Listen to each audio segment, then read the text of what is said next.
This is Shifting Our Schools episode 125, a YouTube live AMA with the ReImagine Washington Ed team. Listen up, educators. Are you looking to take your classroom to the next level? The technological shift in education is happening right now. If you're looking to integrate technology into your classroom, you're in the right place. Welcome to Shifting Our Schools with your host, Jeff Udick. Over in the chat real quick. There he is. There's everybody. Awesome. Hi, everyone. So first and foremost, there was no launch today. I'm very disappointed. Very sad. Oh, but it was, No. hey, but my son, my fourth grader, is into it now. Like, he's like, Dad, we got to set alarms for the next 5 possible options and you be there 3 hours early. Like, he is ready. My How's the favorite plan? thing was, NASA's favorite- marketing department is doing great Yes. right now. How much My they're favorite- paying Jeff, because it was Jeff who, like, we had to call him in the middle, like, so Jeff, tell us more. How do we? my favorite though is Patrick and I are in the session this morning, and Patrick's hollering at Oscar, and he's like, "Hey, do you want to watch the rocket take off?" And Oscar says, "You mean like a real one?" I'm like, yes, not in Minecraft. These are real rockets. Real Real rocket? Oh, so good. But we will. We were talking in another session afterwards. You know, we talk a lot about this idea of perseverance or the idea of letdown. And what's it got to be like you wake up in the morning and thinking you're going to space, and then all of a sudden you're not. And you've already been strapped into that thing for 3.5 hours, and it's going to be another 3 hours before you, because they have to unload all the fuel. They've got to get you out of that thing. I just like, what is your mindset going through that? And talk about having to have some grit and determination, huh? I tell you.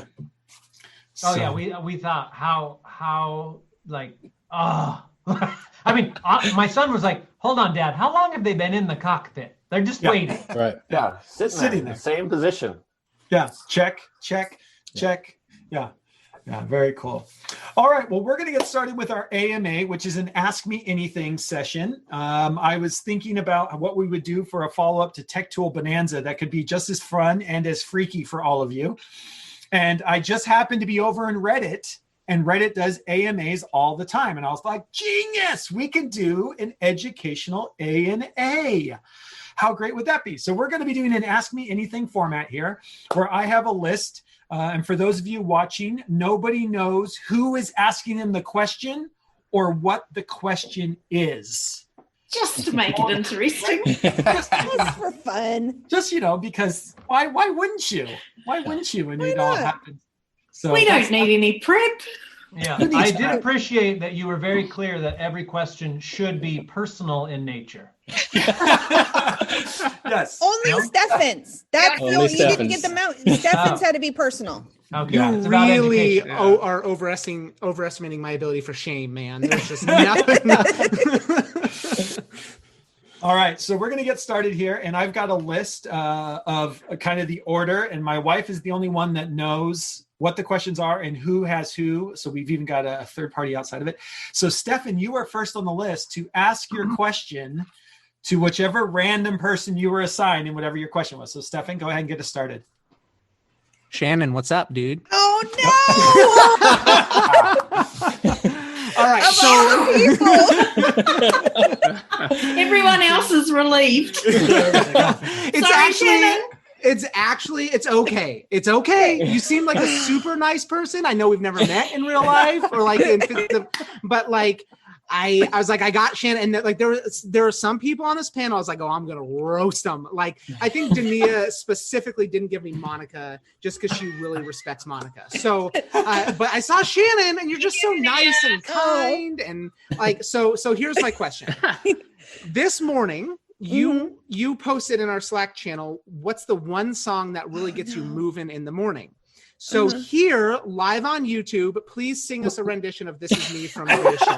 I'm just kidding. I'm just kidding. It's not a question. That was a request. And I'm going to ask Danae what the question was you submitted this weekend. Okay, here's the actual question. Okay. All right. Scenario. You're cleaning out your classroom. Okay, it's the end of the year. You're prepping for the summer. There are cobwebs everywhere. Kids haven't been there, so fewer burglars, which is good. However, you come across a very old-looking book. Okay, you open it up, and a genie pops out. Oh, there's my dog. That's super great. My wife is corralling him. Here we go. What a nerd. Genie pops out. You didn't call your wife a nerd, I hope. No, the dog. Well, okay, my wife's a nerd, but it's okay. We love her, and I'm dead now. That was a stare. All right, so a genie pops out and tells you that if you subscribe to a YouTube channel that has, I'm just kidding, but if they will grant you, Monica's face, they will grant you one request, okay, but it's pretty specific. They will grant you the power to flawlessly teach one skill to every student you cross paths with in the future. Are all questions going to be like this? Oh my goodness. That skill is up to you to choose. You can flawlessly teach one skill to every single student you cross paths with what is that one skill and why? Oh man. Holy cow. Okay. Does it have to be an academic skill? Oh, absolutely not. One skill. Okay. I mean, you want to teach every kid basket weaving? That is your prerogative. Okay, this is going to get mushy, though. That's the problem. That's good. Yeah. The one skill I would love every kiddo to walk away with is confidence in themselves and the ability to be independent in their thinking and their work. I want them to think for themselves. I want them to not rely on others. I want them to be confident enough to feel good about who they are and the gifts that they have to offer the world. Mm. Yeah. Wow. Answer, dude. Well done. Hey, I hope I get applause when it's my turn. So here's my follow-up question. How do you build the skill of self-confidence? That's a hard one, though. It's something that I really work for in my classroom, is trying to build that confidence. And sometimes that confidence comes out of struggle. That confidence comes out of just that reinforcement that you can do this. I know you can. I know sometimes my students think I'm mean because I won't just dive in and give them the answer. I will make them struggle through that process so that they can feel good about what they did at the end. And I'm huge about, I don't let other students, I'll let other students support other students, but I'm not going to let them bail them out of that struggle because I want them to feel that reward in the end when they come out the other side. I like that. Love it. I like that. I think that's such an powerful piece, isn't it? Awesome. Thank you. Chrissy, you get to ask your question next. Ooh. Gee, I had to go and find it. Now I'm done. Yeah, take a breath, Shannon. You did awesome. Going first is the best spot in some ways. Yeah. You're all done. Okay, so my question is for the awesome Chris. Are you ready? All right, here we go. Oh, is Chris frozen? Chris looks frozen. Oh, he's not frozen. Oh, he did. I think he's doing that on purpose. He doesn't want to answer the question. He's just sitting really still. He's not really frozen. He's just nice sitting work, really Chris. Still. You're not fooling anybody. He's playing statues. What was that challenge that we all do when we just go to statues? Shall I ask it anyway? I'm hoping. Bob keeps popping in and out also. Well, I got issues with my video. We know that. I have issues. I really have issues, but I'm telling you, 2 different Zoom accounts here. It keeps going in and out. I wonder if we should skip Chrissy, Jeff, and come back. Yeah, we'll come back. I think so. Yeah, we'll come back when we'll Chris come is back. Yeah, come back. All right, next on my list then is Monica. Woohoo! Let me see. Who was I? Steve Murphy. Oh, Steve. Yes. To lead into it, how many years have you been teaching, Steve? 22. 20? Well, that was too easy. Okay, no. So I want you No, move on to the next thing. Yes. that was to lead into the question. Oh, okay. So I want you to think back to your very, very, very, very first year teaching. And I want to know 2 things. I want to know what is something you're most proud of from that first year of teaching. And one thing that you're kind of mortified by, like you can't believe you did that in a classroom. You don't know what you were thinking. So what are you proud of from that very first year? And what's something you're kind of embarrassed by? Let's start with the proud of. I made it. I survived the first year. No. Yes. huge. Yeah, no, I think I would say in the first year, but although that's what, my dad taught for 30 years, right? So I grew up around teachers, I grew up around administrators, and I know one of the things when you talk to a first year teacher, that honestly is a true statement, right? To survive and make it through and take a deep breath and go to the second year. But I think just the development from beginning to end, right? So when you start at the beginning, you're just kind of trying to get things out there and survive the day and survive what is there. And then by the end, you can be more intentional about what you're planning and what you're trying to do. So I think just becoming more specific about how you're structuring your lessons, how you're putting it together in a way that can be beneficial and good for kids. And so from that beginning to the end, the amount of growth that you see, I guess, is probably the thing that I would be most proud of. And I would say that to any first year teacher or young teachers out there as well, is don't forget about looking back and celebrating. It's one of the things I learned from Bob and coaching golf all the time. And Tyler said it earlier, is there's no celebrations too small to celebrate, right? So making sure that you really take a look and go, all right, here's where I am now. It might not feel like exactly where I want to be. I remember where I was 2 months ago or 6 months ago, right? And that was, I've made progression, and that's something to be proud of and to recognize that. And that you continue to just get better as you put things together and learn new things. So as far as mortified, Jiminy Christmas, how do you answer that question? I got lots of answers. Me too. The things that always come to my mind, is this PG rated? What is this? Is this, what do we do? It's work. I started teaching 7th graders, right? So that's where I was at. I'm at the high school now, and I teach juniors and seniors and freshmen, but I started teaching 7th graders, and your wording and how you say things is important to 7th graders. I'll leave it at that, especially in coaching. It's a basketball. It's a baseball, right? It's not. You got to understand with that, right? Yeah, so those are and you learn that very, very quickly, right? That you have to be careful about your words, especially with 7th graders. And I know the middle school teachers here know what I'm talking about, right? Oh, so yeah, for sure. It's no different in 4th grade. Say the word duty and you use a lesson real fast. Exactly. Yeah. Exactly. So that would be those would be the things. Yeah. That's true. I never thought about that. You learn really quick, don't you? Yeah. That's great. Thank you. That's Good awesome. job. Yeah, great work. Chris is back. So Chrissy, Chris tried to. There he is. Okay. I tried to escape. He tried to escape. I'm not gonna let him escape. He's back. So Chrissy, you get to ask your question to Chris. I'm going to ask it really quickly before he drops out again. Okay, here we go. Chris, last week you said there's a sweet spot between project-based learning, instructional tech, and just good teaching. If we start, and I hope this doesn't happen for you all, but if you start the new school year still in virtual learning, what could that sweet spot look like for everyone? Yeah. Good question. Great question. So, so that sweet spot is, I think it's really an interesting way to look at where we can move education with distance learning, with moving back into the building, whatever the case is. I love the idea of project-based learning for the structure side of it. In that, so here's what I'm thinking. If we build a structure that the students get choice, they get support through asynchronous videos, they get support through synchronous, whether it's office hours or if we're in building connecting with specific teachers that can support them through the process. The project is just a great way for them to go through the learning process.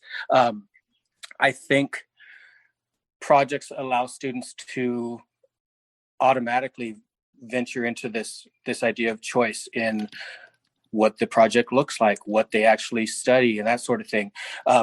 The sweet spot, though, lies in the fact that we're trying to blend. We're still trying to teach to our specific standards. We're trying to incorporate choice. We're trying to incorporate collaboration. We're trying to incorporate the idea of instructional technology and what it can bring to the classrooms. And if you can live kind of in the world of all those things together, that's the sweet spot I'm looking at. You're not taking away good teaching strategies, because good teaching strategies never go away. But if we can incorporate all three of those concepts into one deal and have the kids create projects that they can do at their own pace, at their own level, they can push forward if they're moving ahead, they can be supported if they're falling behind in the projects. I think that, in my mind, in my world, that's kind of my sweet spot of what I want education to move into. Woo! I think Yeah. I love it. And I think it's flexible, right? Like it's gonna flex in and outside of those three circles in some way, depending on day and kid. If you look at it as a Venn diagram, three circles overlapping each other, you know, that sweet spot, that perfect world is living right in the middle of all three of those: instructional technology, good teaching, project-based learning. But we are going to dive in and out of all of those from time to time.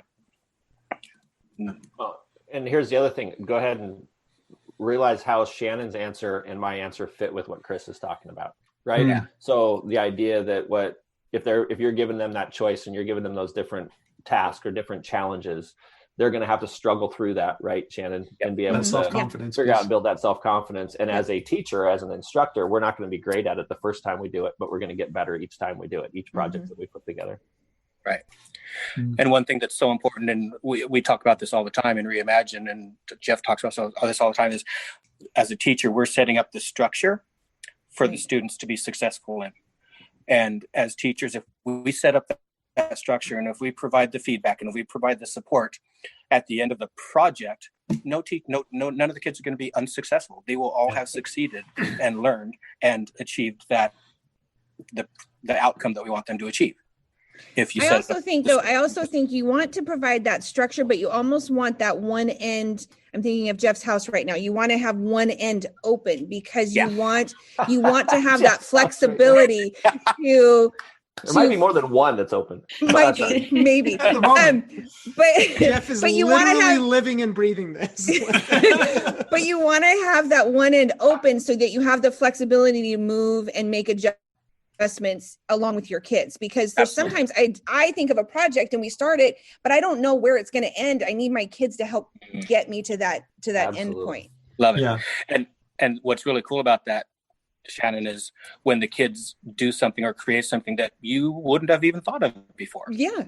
It's amazing, right? Yeah. Love it. Yeah. Yeah, and I think that goes highly back structured, loosely organized. I was going to say, doesn't that go back? How many points do I get? Monica beat you to it. I mean, first of all, Murphy finally got it right for like the first time ever. He really says it backwards, and he's like, it's something about organizing and structuring, and I don't remember. But yes, but isn't that what it is, right? Like a highly structured, and we were talking, and I don't remember who was in the cohort today, but I went off about planting your garden. Like there is a structure to growing your garden. Right. And that's structured, but you have to allow things to change, because if it rains for 5 days in a row, you don't then go in and turn on the sprinklers, right? You don't do that. And so there has to be some freedom within the structure so that you still get the zucchini at the end. And we also like to celebrate the zucchini. That's who said it. Right? That's who said it. Exactly. That's what we were thinking. That's who said it. I was going to say, Jeff actually described this way better just now, because I just learned something new. Earlier, I was like, hold on, you don't learn when you eat the zucchini? I'm like... No, but the learning already happened. When you eat the zucchini, you're celebrating the learning of the structure of the thing that you went through. And because you get to have zucchini bread. Yes, or grilled zucchini, whatever you want. But Steph has a good barbecue sauce analogy as well. Yeah. Oh, thank you. Would that be good on the zucchini? Sorry, Jeff. No, Jeff, I've been stumbling over that. We need a moderator. We need a moderator. Jeff has the floor. No. I think it's just, we have to think of ways that we allow that structure, the highly structured, loosely organized. But there has to be some way to get in there. And the other thing I like that Chris said is, if a true project-based system is set up and the structure is supported in the way that it should be supported, there is no such thing failure at the end, because every failure should have been caught before the product was ever created. Right? Because there should be so many small assessment pieces, summative and formative, in the process that the product just takes care of itself. Right. And at any point, you should be able to go in the process and say, oh, that little piece doesn't work. We need to change that little piece. So when a kid gets up to give a presentation, every presentation should be an A at that point. Because you should have been involved in the process. And I think that's what we learned. The biggest learning for me anyway, doing project-based learning in the late 90s and doing project-based learning now, is understanding that it's got to be tightly structured, but allow the organization of the learning to happen organically through where students have choice over pace, and best practice comes in. So, Yep. Awesome. All right, so Monica asked her a question. So next is Shannon on the list. All right. I have to pull mine up because I can't remember it. All right. My question is for my friend Chrissy. And my husband helped me come up with this one. All right. So I'm shaking in my boots. Yeah, no, it's not about hunting. We could have done a hunting one. How much does it cost to fly to New Zealand? Yes. And bust down? All right. Accommodations free. Okay. Yeah. Me and my husband, we're going to show up one of these days. All right. What is one thing that the New Zealand educational system does that you think the Washington educational system could benefit from? Ooh. Nice. Ooh. Well done. Oh, wow. Sorry. What was that? Is someone getting censored right now? Somebody said that was the bell. She's at school. Yeah, I said a bad word. That was the bell. Oh, I think the most successful thing that the New Zealand curriculum has is that our whole country follows the same curriculum. So no matter where kids go, no matter what school they go to, no matter which place in the country, they have the same curriculum, and there's nothing changes in that sense other than really great teaching or really poor teaching. But I didn't say that. Is that the same in Washington? Is that what happens? Or is it different from school district to school district? We have the Common Core state standards that we're supposed to kind of follow, but that's, what you do within that, it varies from district to district. But high schools have different offerings from district to district. So I guess then that would be the thing that I would say we do really, really well, and your state would benefit. Probably the kids would benefit from that. And I think teachers too, like when you move from one school to another, you're not having to learn an entirely different thing. You are trained in that curriculum, and you know that curriculum. Well, you're supposed to know that curriculum. You know that curriculum, and it doesn't matter which school you find yourself in. So yeah, I think that would be my answer for you. Nice job, my friend. It's interesting because, this, as a country, we've gone back and forth on this idea of a national curriculum, and then at a state level, who has control at a state level, and then from there, what is your control at a local level, at the district. So it's interesting that you say that, because I can see both sides of it. And I think part of it also is inside New Zealand, do you have different states or provinces? We have provinces, and they have their local councils that have their own bylaws. But generally speaking, we're one country. We have one prime minister, one boss, so to speak. And I think that's one of our three islands. Sorry, Don't forget about Stuart. I know Oh, that, little 'cause Stuart I know out that. the window there. I know that because Chrissy was a guest yesterday. There's a question in the stream, Chrissy, that somebody wanted to know if pace great question. was the same as well. So does everyone follow the same pacing guide? You need to be on this standard on this day? It's not as exact as that, but we have banded levels. So as you move through school, there is an expectation that you are within those bands, and that's where the flexibility comes in, that, not everybody learns at the same pace. So there's room and flexibility for learning to still meet you where you're at, but continue to push you forward. One of the newer things in our curriculum now is this thing called local curriculum.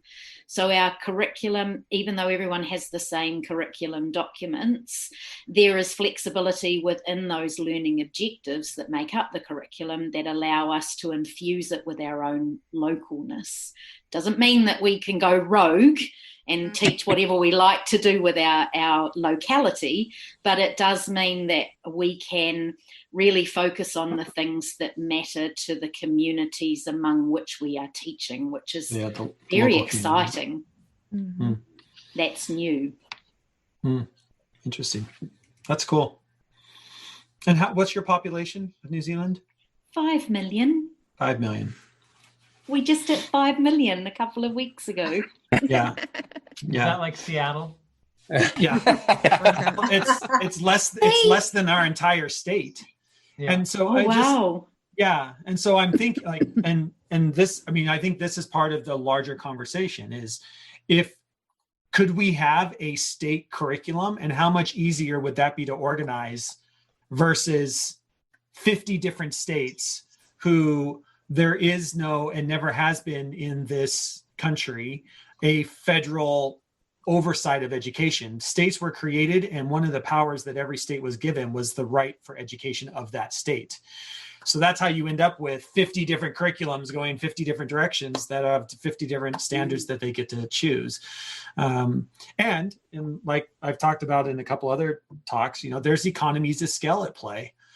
Which is why you do at some point have to divide and conquer that. Now, does that mean that we shouldn't have national standards that everybody should be able to follow, which we tried, and then some states were decided to say like, no, not for us. And is that okay? I don't know. But yeah, so I think that there's just, at what level do you have to start splitting that off, and what does that look like? But you're right. I think there is something to be said, especially from a teacher standpoint, that if I can go into any district and I know exactly where I'm going to go, I know what the curriculum is, I know how that layout is, there just becomes a continuity for kids and for teachers, and for, right, you're able to build that. So maybe even continuity of core 4. Yeah, wouldn't that be great? Jeez. Sorry, we have to agree on 4 apps. Like just that's wow. That's taken us 3 months just to get a. That might be nice within one building if we could. Yeah, let's start with one building. That's good. One family. One family. I like that. That's awesome. Thank you. That's awesome. Jen, you're next up. I'm next. Yeah. Well, guess whose lovely wife gave me your name? This will be good. Oh, I don't know. I kind of pressure on this question. Yeah. How do I ask? There's no pressure. Yeah, whatever. Here we go. So we all know that we have lots of pivotal moments in our lives, right? Yeah. So when you began your career in education, your goal was to become a principal. Mm-hmm. So what was the pivotal moment or your epiphany that happened to make you change paths from classroom teacher who was headed to become a principal to being a consultant? And part 2, because I had to go big or go home. And now as a consultant, what do you hope your lasting impact on education will be? Whoa. Jeez. Whoa.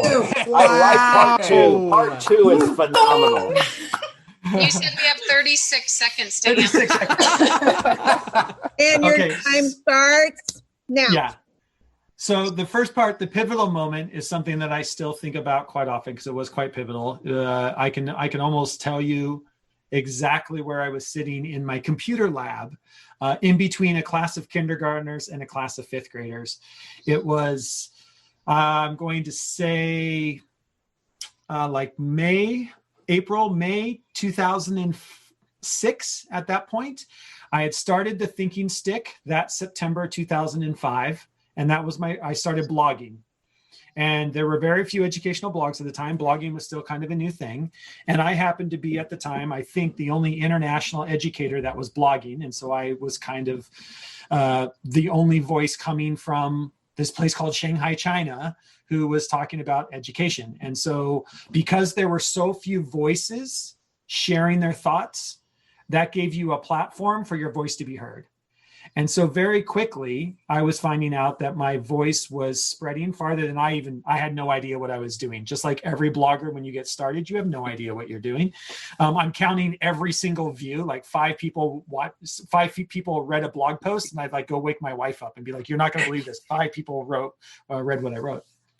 But what had happened was around February of 2006, a assistant principal job came open at Shanghai American School. And my goal in life from the time I was, I'm going to say 17, was my goal was to become a elementary principal before I was age 30. So I was 27 and I would have been able to become an assistant principal. And so I have my goals right in front of me. So I apply for this job. I'm one of the 2 finalists. And I sit down with, still today, my good friend, Andy Torres, who was the principal at the time. And he sat down with me and he said, look, he's like, there's 2 of us. We were both internal candidates. And he goes, you need to decide what is your path. He's like, you will make an incredible principal one day. I have no doubt about that. And if that's your path and that's what you want to do, I will support you in that. But I also know that you have this other path that is starting to be your passion.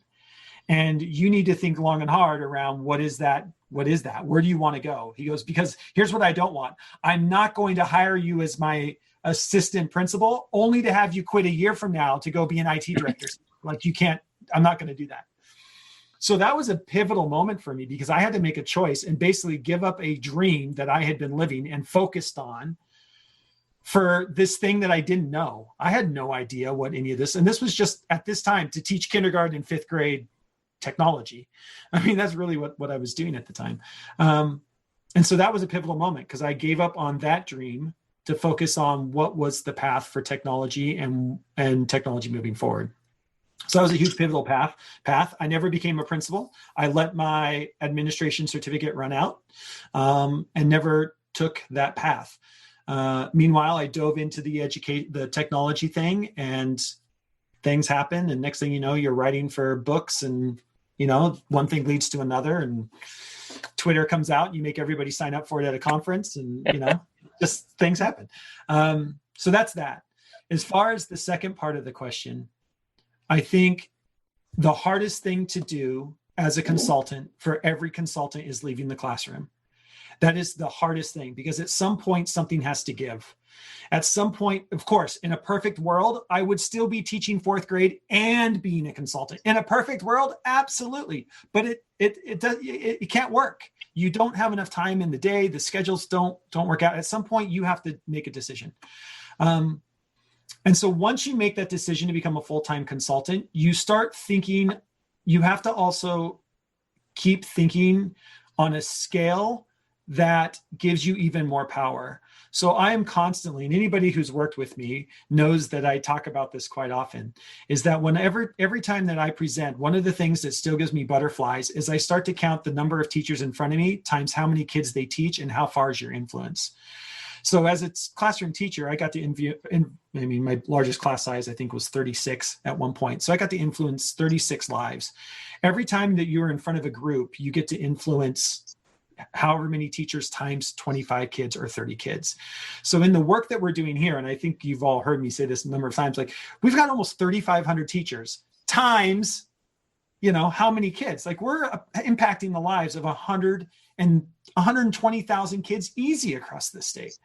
And to me, that is what drives me forward, is thinking about the lives that you can impact with just one teacher.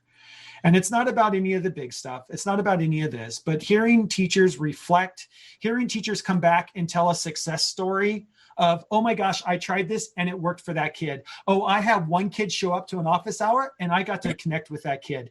That's the reason why you do the work. The reason why you do the work doesn't change. The scale of which you can impact changes. And that, I think what excites me more than anything.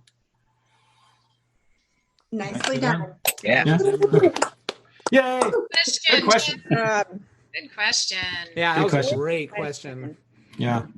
That pushed me. That was good. Bob, you're next up. Bob, who's your question for? Hey, my question is for Tyler. And, Tyler, my good friend. Just so you know, my computer crashed, so I'm here on my phone for the first time. New learning for me. Woohoo! Hey! Tyler, you've been assigned a class of high school seniors for their final 4 weeks of school, and you can teach them anything around one topic, but they can't choose. You have to. What would that topic be? And Oh. Wow. Oof. Is it, clarifying question, content or skill, or does it matter? doesn't matter. It's based on what you value and believe about the work.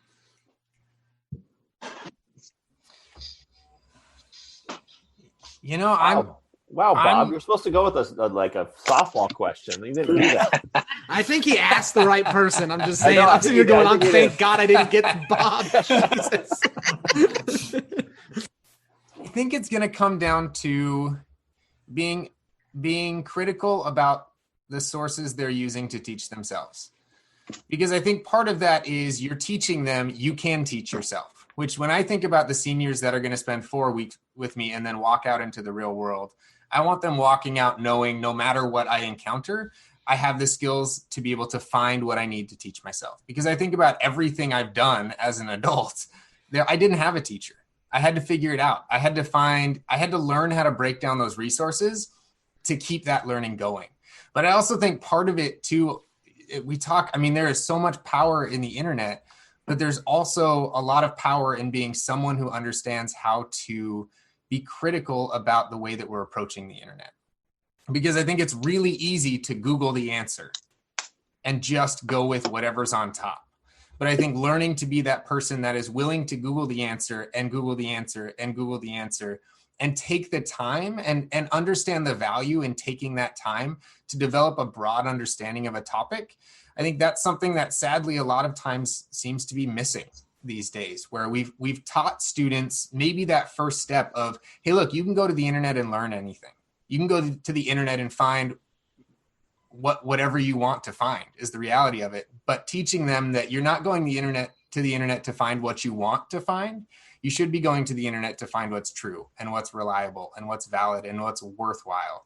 And so I think that idea of teaching students how to be critical evaluators of information online isn't just about here's what you need to stay away from, but like, what are you running towards, right? Like what is the stuff that you're using to truly teach yourself? And so I think part of it is I want kids to know that I can teach myself, kind of going back to what Shannon said about being confident, right? I want them to know that I might not know it and that's okay, but I know how to get it, but also being confident online of, I know that what I'm looking at is something that's worth looking at. I know that I've done the work, I've dug in, and I can really prove to myself that this is true. So I think that idea of if they can leave my classroom as a critical evaluator of information, I will feel confident that they'll be successful in life no matter what they run into.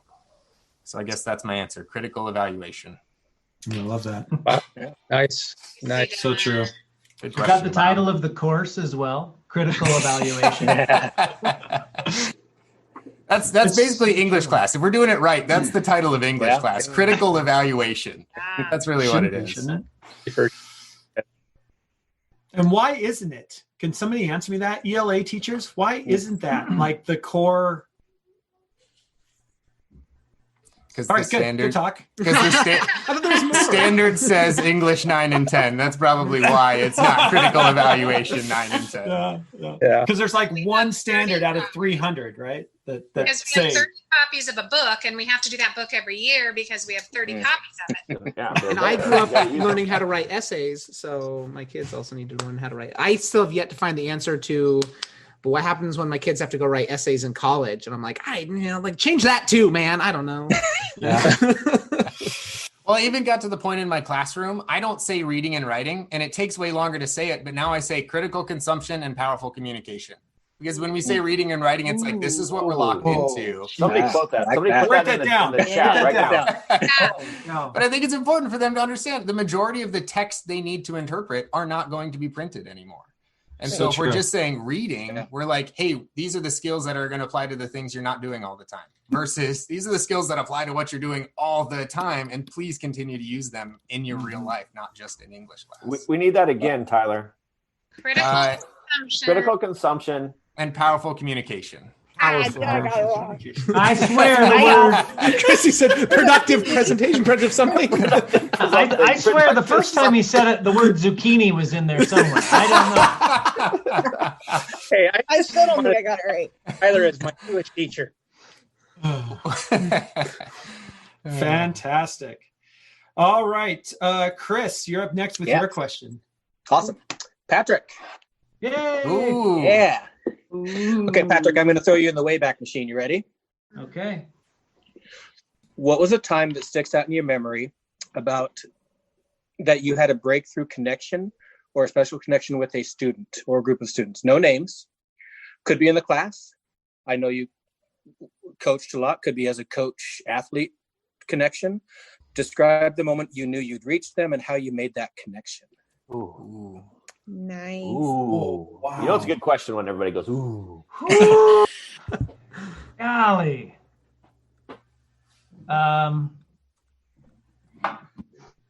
Sheesh. That is the Wayback Machine.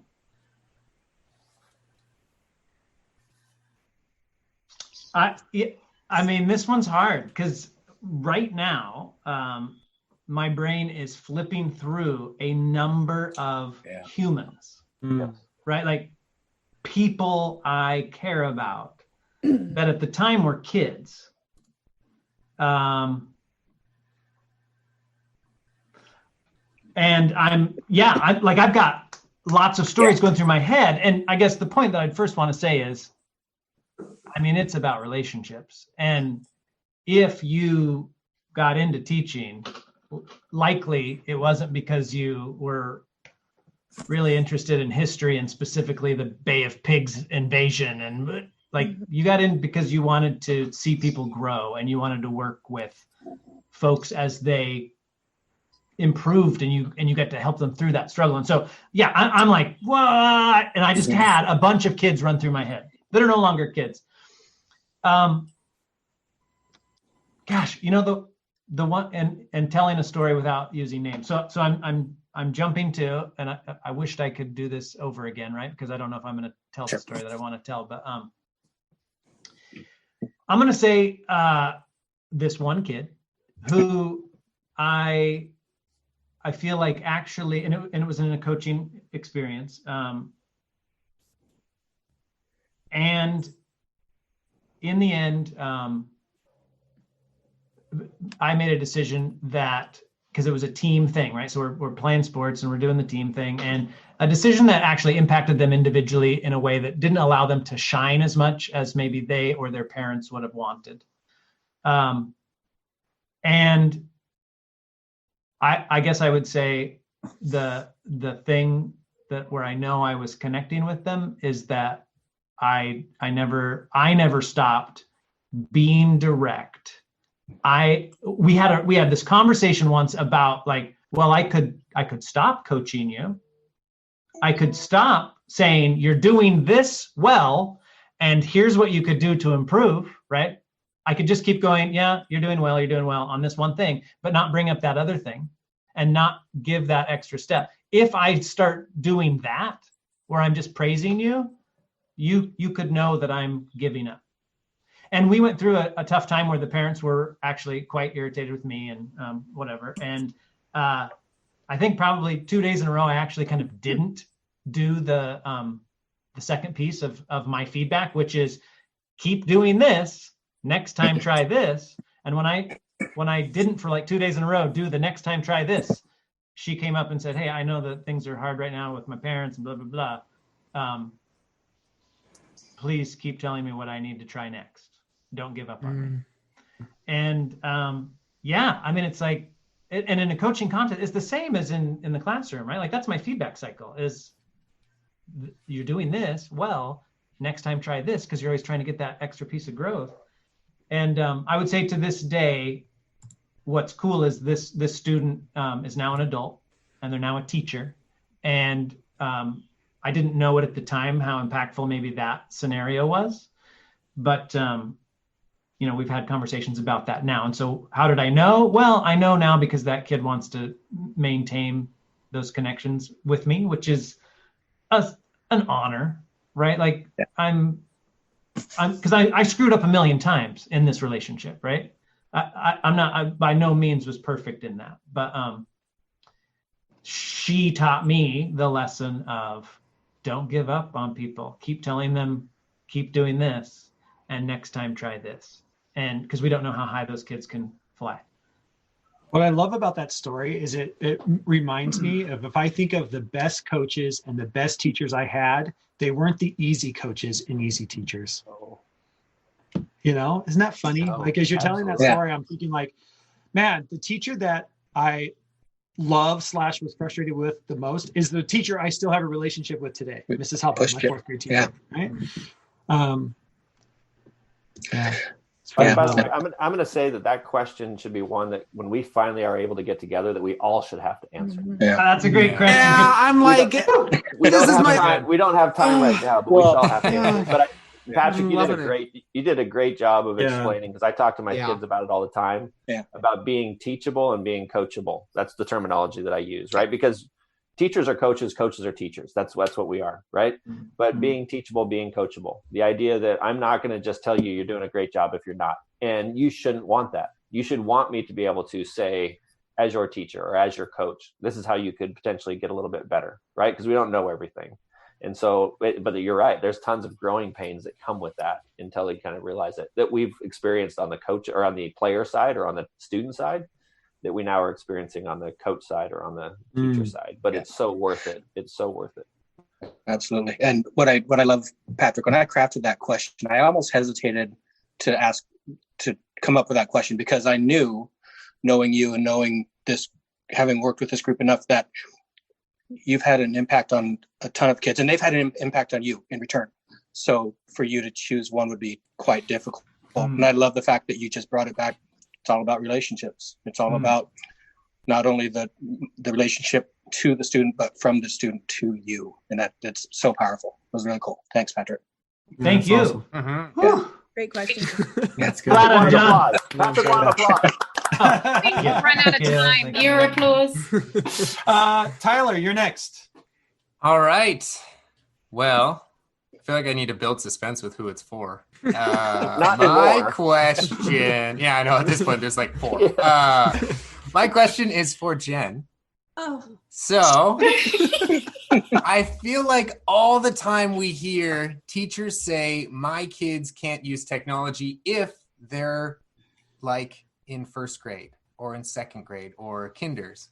So my question is, what are some of the most powerful ways that we could use technology with our younger students? Good question. Oh, nice. Nice question.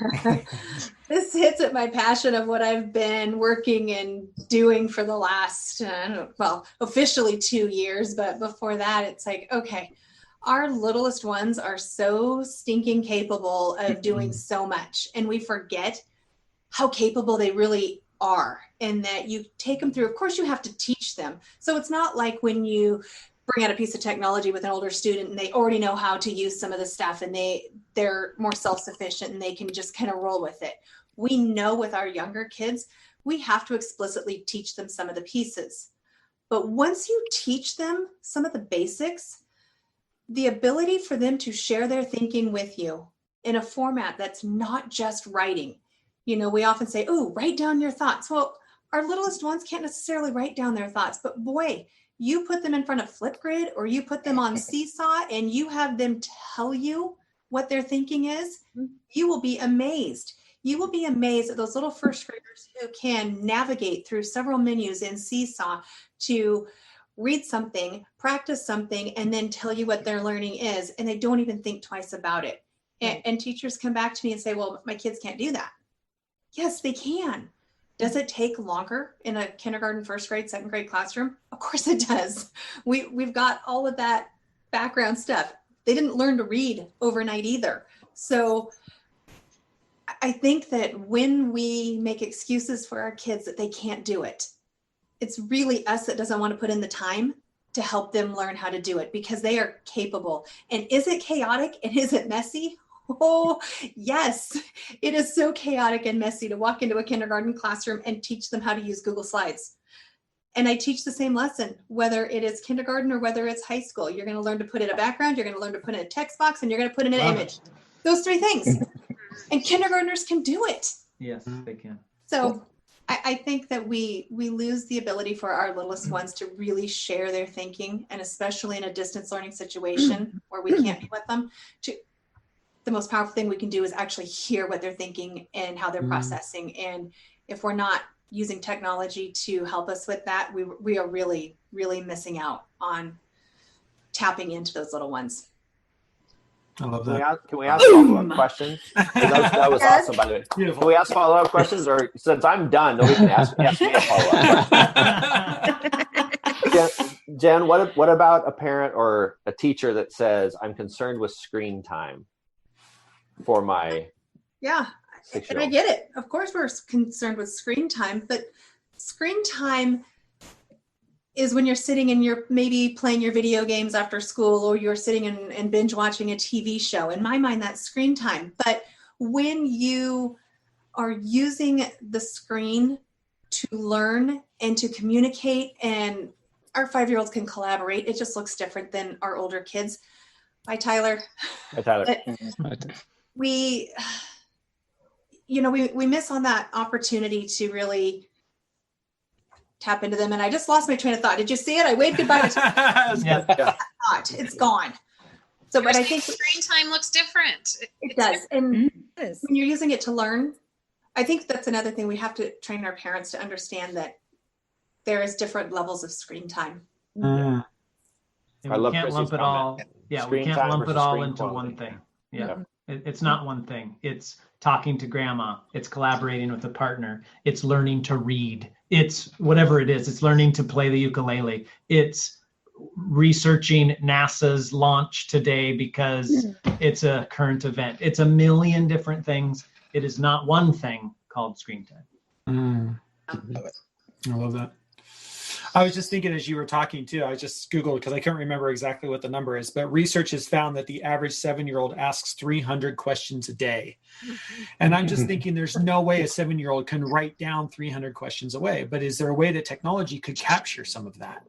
Like, how could you even as a teacher leverage technology to capture? And that, if anybody wants to know how hard it is to be a kindergarten or first grade teacher, 300 times 20, right? Like, let's just do the math. How many questions are coming at you in a day? As And a lot of them involve, but why? But why? But why? That's at least half of the 300 is just, but why? Yeah. But I think there's so many ways. You're so right. There's so many ways to use technology to capture all sorts of learning.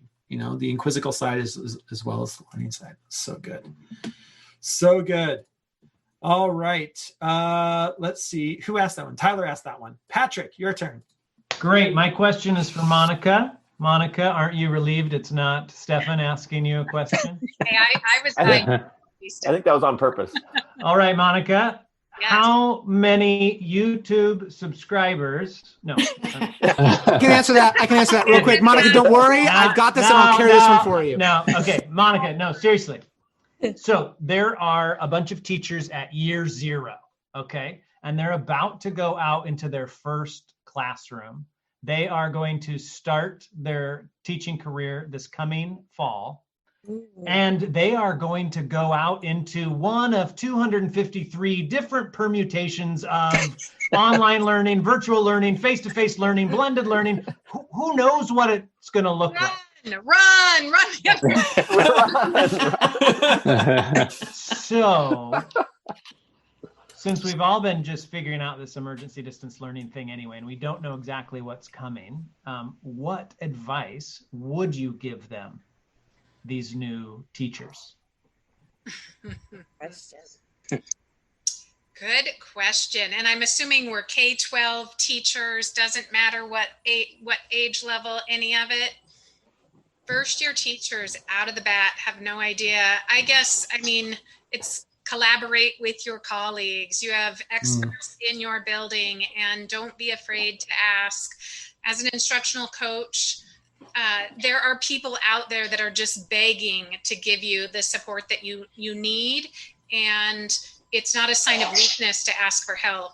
One of my very, very first years as a tech coach, I had the best teacher ever was my best friend. And she had me in her classroom all day, every day, because she always wanted to get better. And I think people think coaches are just for those teachers that are struggling. That's not true. I had the world's best teacher who wanted to get better. So that seems like a pretty simple answer, but just asking for help, and know that you don't have to do everything. Pick one thing and do that one thing well. I mean, we talk about a core 4, maybe you just want to pick one and keep it simple.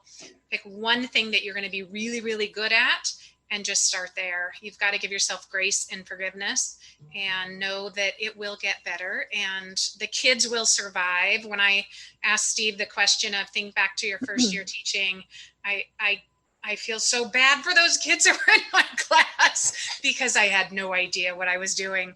But I think there is a few things that I did and I did well. And I definitely ask those around me for help and support. Awesome. Yeah, great advice. I think the other thing, and I don't know if this is for anybody else in this group, it's a great question. And as you were talking, Monica, I just was like, what's one thing that I think I remember and still to this day, because I think it's a lifelong learning skill, is find your mentor. And it's not the assigned mentor. Like it could be the assigned mentor you get, but many times I find that's not who ends up being your mentor. You know, find that person that you can go to, that person you can bounce ideas off of. And even every time I change schools, I somehow, and I don't even know, I wish you could write a book on like, how do you find the perfect mentor? And I don't know if there's a perfect recipe, but I think you find people that push you, that are there for you, that understand you, that can support you when you need support, but also just there to listen. I just think about like the mentors throughout my life, you know, who I always somehow stumbled upon a mentor that supported me in my work. I don't know if that's for anybody else too, but you just kind of find them. I don't know if there's a secret sauce. And I think the secret sauce is being open to it. Yeah, you know, right there, like looking for a mentor. And that was Monica's answer essentially, right? Like, don't be afraid to ask. We're so lucky in our district. We have Anna Griffith, who is our best supporter, beginning educator support team. Yep. And it is her passion, and she is so amazing at what she does. And we share office space, and she comes back with these stories of these first year teachers. And she does have the graph, Jen, you shared the stages of grief with COVID, but she has the stages of the first year teaching. And there's definitely some highs and lows along the way. And she does a phenomenal job with those first year teachers. It is tough. Well, and I think it's significantly important to find a mentor that has similar values. Like you could find a mentor that sends you in a wrong direction. Yeah. Right. Like so you have to have an idea, or I would say to first year teachers, have an idea of what you want and don't give up on that particular belief, because you could find a mentor that's going to send you down a negative path or down a wrong way. We always talk about leaders. Leaders can be positive, leaders can be negative. And so when you find that person that has that similar value set that you have, to latch onto it, and not to get sentimental, but one of my mentors is in this room or in this Zoom meeting right now. Right, Bob? So the idea of, you know, not just a close friend, but somebody who is, from the time I first talked with him on the phone when I was coming out to Enumclaw, that I knew was going to be somebody that was going to change my career. So it's significant to have that person in your life that allows you to grow and allows you to be able to do that. But I think being open to that is significant as well, like Patrick said. And again, your mentor's Thanks, not Bob. always going to maybe tell you what you want to hear. Hey, Steve. They're gonna be honest with you and push you, and that's what Bob did for you, and that's what a good mentor can do for a good first year teacher. Yeah, for sure. All right, we've got 2 of us left. That's between myself and Steve. Still haven't asked our questions. And according to my list, I'm supposed to ask my question next. So my question is for Bob. Are you ready, Bob? Yes. Stefan, All right. it's coming up. We left Stefan for last. Oh my God. All right. Pressure. All right. So here you go, Bob. Here's your question. Okay. Explain why you say and believe every kid is a career kid, and how does that translate to elementary age students? Ooh. Love it. Yeah. Love it. Here's what I would say is part of what we do as educators is all the time we talk to kids about what do you want to be when you grow up? What do you want to be when you grow up? What do you want to be when you grow up? In other words, we know that every kid is part of the purpose of schooling is to help them grow as people, to become better people. And but it's also to make a contribution to our society. And so part of that involves the world of work. It involves a career of some type. And so when we say that every student is a career student, that means that, potentially every student is going to contribute to our society somehow. And so I think it's important to talk to kids about what they want to be, but also it's important to talk to kids about who they want to be. And so when I say every student is a career student, I mean that I want them to contribute to society in a way that's meaningful, that helps our society continue to grow as a world, as a community, and so I don't mean that and you shouldn't stop learning. Here's the old guy. That's you should be a career student. Some people look like that, think that you should be in school your entire life. I think every day is an education if we look for those opportunities around us. And so every student is a career student, period. And sometimes it has something to do with a particular job, but it also has something to do with who we are as a human race, really. So good. Bob, I love that because my 23-year-old nephew was giving my 17-year-old son advice and talking about college and where am I going to go and what am I going to do? And my 23-year-old nephew, his comment was, and I wrote it in the chat, don't worry about what you're going to be, worry about who you're going to be. And then he also said, don't worry about what you're going to do, worry about how you're going to do it. And I was just like, what? For my nephew to say that, I'm like, I'm going to get that tattooed on my arm. So true. Yeah. I mean, right now he's a waiter. And he said, I know I'm not going to be a waiter forever, but I'm a really good waiter. I know that I'm doing a good job and I'm proud of the work I'm doing. So these kids are smart. Yeah. And that's and that's part of our job as educators. What knowledge, what skills, what experiences do we create in our classrooms to help our kids grow as people and find their passions and their interests and all the things we've been talking about in ReImagine Ed. And it's okay if they don't know it by age 18, right? Yeah, absolutely. Shocker. Absolutely. If only I knew everything that I knew, right? Jeez. It's just the way it goes. All right, Steve, you're last up. You and Stefan. How do you know it's Stefan? Oh, sorry. Yeah, where's the suspense? Yeah, where's the suspense? Stefan gets no suspense, although he's had to wait the whole time. Why? That's enough suspense for Stefan. Why do I feel the need, though, that I should tell Monica to mute her microphone while I ask this question? I don't know. So, Stefan. No, not me, you Stefan. can't. I checked. I'm sitting here scrolling over the pictures. At least I don't have the ability to mute other people. You've tried. You've already last tried. time. All right, here we go. Because tomorrow is Thursdays with Stefan for us, right? So we get it tomorrow. Sir. We're rocking that. So we're ready to go. But a lot of you out there in YouTube land don't necessarily know that a lot of us haven't met in person yet. So Stefan and I, our relationship is like this, right? It's on Zoom. But it's been awesome because you have such energy and passion for what you believe in, and it's inspiring it to be a part of. So I appreciate that. It's inspiring. It's admirable. But however, we got a lot of our professionals across Washington State that are overwhelmed with how to approach this new reality, right, of distance learning and what's going on. So as an instructional coach or as a colleague, because this has come up in some cohorts, what would your approach be to support and encourage a colleague that's struggling to buy into this blended learning model?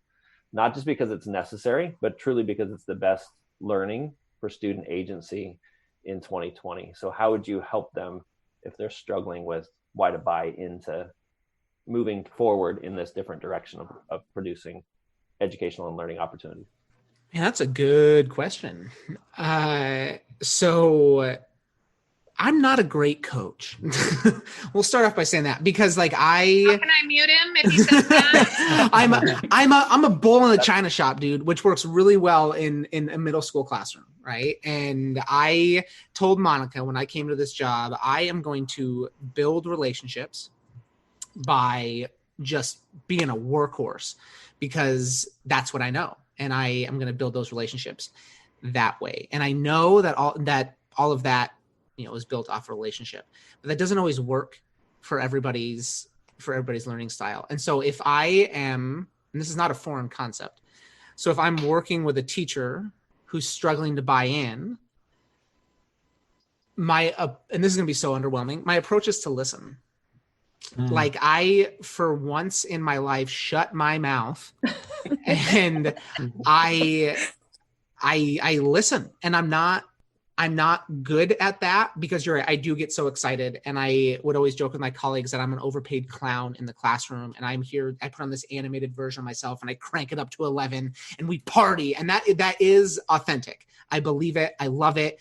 I'm thinking back to Chris's question about Patrick. Like I miss the kids, but I love good teaching. I love good teaching. Right. And that's what my job is talking about good teaching. And so sometimes I just have to get out of my own freaking way and stop talking, and what I have found is that without exception, teachers want to do what's best for kids. They do. They care about, you don't get into teaching for the money or the fame. You get into it because you want to make connections with kids and you want to do what's best for kids. And this goes back to what Chris said is when he was talking about finding the sweet spot. You don't throw out good teaching because everything we're talking about is good teaching. It just looks different. And I'm going to blatantly plagiarized from Jeff, but something he tells people in Moses Lake is that we can't teach the kids today like we learned because our world is radically different. And things have changed so fast that it takes time to grapple with that. So at the risk of sounding like a broken record, there's nothing that I can do in a moment to move you from resistance to acceptance, because that's something you have to accept, that you have to go through that journey yourself. And the only way to do that is to listen and let people know that you're there to serve and to support. That's been my mantra through all of this with teachers is I am only here to serve and support. And sometimes that just looks like, tell me what you want for kids and how I can help with that. And the frustrating part about that is it's not always immediately effective, and as teachers, we should be okay with that, obviously, but you don't know the kinds of lasting impacts that you make. And sometimes you just have to be patient and know that you're not always the right person to give the right answer. So the best thing you can do is just to sit and listen. Teaching is a delayed gratification profession. For sure. Right? You don't see it right in the moment. Well, and by the way, just like Monica posted, because I've watched Stefan in the many different Thursdays with Stefans we've had, don't let him fool you. He's an amazing coach. He's an amazing. Yeah. And that's one of my favorite stories is Stefan. And when Stefan became a coach, someone else applied for the position that was at the high school. Stefan wasn't at the high school. And Stefan got the job. And a couple months into it, that teacher emailed Stefan and said, I applied for the job too, and I didn't want to like you. But you have done a phenomenal job, and I'm so impressed. I see why you got the job. You're making a difference in our building. you are the best person for this job. And for that teacher to reach out and tell Stefan that was a real vulnerable thing for her to do, and something that he deserved to hear. This is very uncomfortable. I love the message too, because I think you're absolutely right. I think too often, especially as people in leadership positions or coaches who are supposed to be there to support, we can overtalk. It's way too easy because people come to us and our original mindset is to go into solution mode without really taking the time to. Sometimes people come to you because they just need to tell you something without you fixing the problem.